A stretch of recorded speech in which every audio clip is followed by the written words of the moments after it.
ഈ ആശാപ്രവർത്തകരുടെ സമരം 50 ദിവസം പിന്നിടുമ്പോൾ നിരാഹാര സമരം 11 ദിവസമായി. 11 ദിവസമായി ഇവരൊക്കെയും നിരാഹാര സമരത്തിൽ തുടരുകയാണ്. ഐക്യദാർഢ്യം പ്രഖ്യാപിച്ചുകൊണ്ട് പല സ്ഥലങ്ങളിലും ആശമാർ ഒപ്പം ചേരുകയും ചെയ്തു. ഒരു വട്ടം സർക്കാർ ചർച്ച നടത്തിയെങ്കിലും പിന്നീട് സമരം തീർക്കാനുള്ള ശ്രമങ്ങളൊന്നും ഉണ്ടായിട്ടില്ല. അമൽ തേനപ്പറമ്പിൽ വിവരങ്ങളുമായി ഒപ്പം ചേരുന്നു. അമൽ, ഗുഡ് മോർണിംഗ്. ആശാപ്രവർത്തകർ ഇപ്പോഴും പ്രതീക്ഷയിൽ തന്നെയാണ്. അവർക്ക് ജീവിതം വഴിമുട്ടിയിരിക്കുന്നത് കൊണ്ട് മുന്നോട്ട് എങ്ങനെയാണ് തുടർന്ന് പോകേണ്ടത് എന്ന ആശങ്കകളോടെ തന്നെ പ്രതീക്ഷയോടെ അവർ കാത്തിരിക്കുകയാണ്. എന്താണ് അവർക്ക് പറയാനുള്ളത്, അമൽ?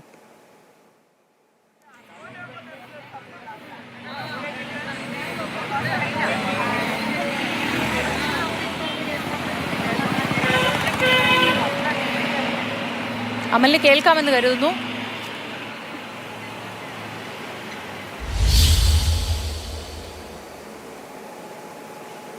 ആശാപ്രവർത്തകരുടെ സമരം 50-ാം ദിവസം പിന്നിടുകയാണ്. അമൽ തേനപ്പറമ്പിൽ, സമരക്കാർക്ക് എന്താണ് പറയാനുള്ളത് ഈ ഘട്ടത്തിൽ?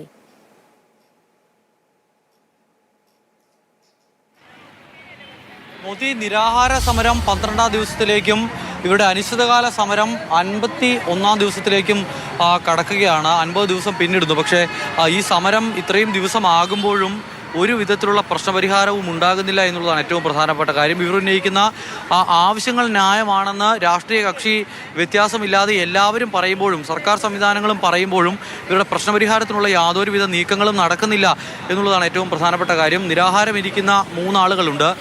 ആദ്യഘട്ടത്തിൽ നിരാഹാരം വരുന്നവരെ ഇവിടെ നിന്നും അവരുടെ ആരോഗ്യസ്ഥിതി മോശമായതിനെ തുടർന്ന് മാറ്റിയിരുന്നു. പിന്നീട് അവർക്ക് പിന്നാലെ നിരാഹാരം ഇരിക്കുന്നവരാണ് കാണുന്നത്. ഇനിയിപ്പോൾ ഇവർ ആശുപത്രിയിലേക്ക് മാറിയാൽ വീണ്ടും പകരം ആളുകൾ നിരാഹാരം ഇരിക്കേണ്ടി വരും. അങ്ങനെ ഈ സമരം ഇങ്ങനെ തുടരുകയാണ്. യാതൊരു വിധത്തിലുള്ള പ്രശ്നപരിഹാരത്തിനുള്ള സാധ്യതയും തെളിഞ്ഞു വരുന്നില്ല. ഒരു വട്ടം ആരോഗ്യമന്ത്രി ഇടപെട്ട് ചർച്ച നടന്നു. അതോടൊപ്പം തന്നെ ഹെൽത്ത് മിഷൻ ഡയറക്ടറുടെ നേതൃത്വത്തിലും ചർച്ച നടന്നു. അതിനപ്പുറത്തേക്ക് കാര്യമായ പുരോഗതിയൊന്നും ഇവരുടെ പ്രശ്നപരിഹാരത്തിനായി ഉണ്ടാകുന്നില്ല. നിങ്ങളുടെ നിരാഹാര സമരം ഇപ്പോൾ 12-ാം ദിവസത്തിലേക്ക് കടക്കുകയാണ്. ഈ പ്രശ്നത്തിന് പക്ഷേ യാതൊരുവിധ പരിഹാരവും കാണാൻ പറ്റുന്നില്ല. ഇന്നത്തെ പരിപാടികൾ എങ്ങനെയാണെന്ന് പറയാമോ? ഇന്ന് ഞങ്ങൾ മുടി മുറിച്ച് പ്രതിഷേധമാണ്. അങ്ങനെ ഒരു പ്രതിഷേധത്തിലേക്ക് പോകാൻ കാരണം എന്താ? ഞങ്ങൾ തിരിഞ്ഞു നോക്കുന്നില്ല.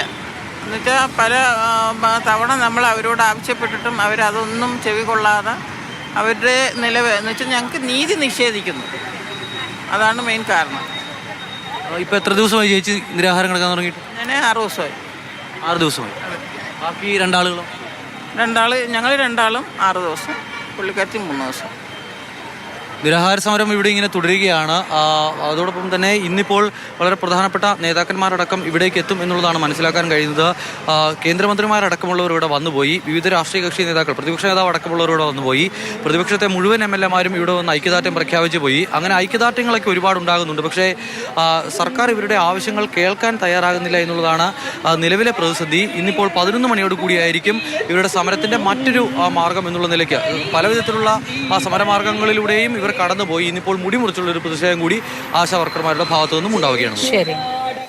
ശരി അമൽ, മുടി മുറിച്ചുള്ള സമരത്തിലേക്ക് അവർ കടക്കുകയാണ്. ഇതുവരെയും സർക്കാരിന്റെ ഭാഗത്തു നിന്ന് അനുകൂല തീരുമാനങ്ങൾ, സമീപനം ഒന്നും ഉണ്ടായിട്ടില്ല. ഒപ്പമുണ്ടോ എന്ന തോന്നലെങ്കിലും വരുത്താൻ സർക്കാരിന് കഴിഞ്ഞിരുന്നു എങ്കിൽ, അല്ലെങ്കിൽ പ്രശ്നങ്ങൾ പഠിക്കാം, പരിഹരിക്കാം എന്നൊരു വാക്ക് നൽകിയിരുന്നു എങ്കിൽ ഇവർ ഇത്രയും കഠിനമായ സമരത്തിലൂടെ മുന്നോട്ട് പോകേണ്ടി വരില്ലായിരുന്നു, ദുരിതത്തിലേക്ക് കടക്കേണ്ടി വരില്ലായിരുന്നു. പലരും പ്രതീക്ഷയറ്റ നിലയിലാണുള്ളത്. സമരം പക്ഷേ അവർ അവസാനിപ്പിക്കാൻ തയ്യാറല്ല. ഓരോ ദിവസവും സമരത്തിന്റെ ഓരോ ഘട്ടവും കടുപ്പിച്ച് തന്നെ മുന്നോട്ട് പോകാനാണ് അവരുടെയൊക്കെയും തീരുമാനം. അമൽ തേനപ്പറമ്പിലാണ് വിശദാംശങ്ങൾ നൽകിയത്.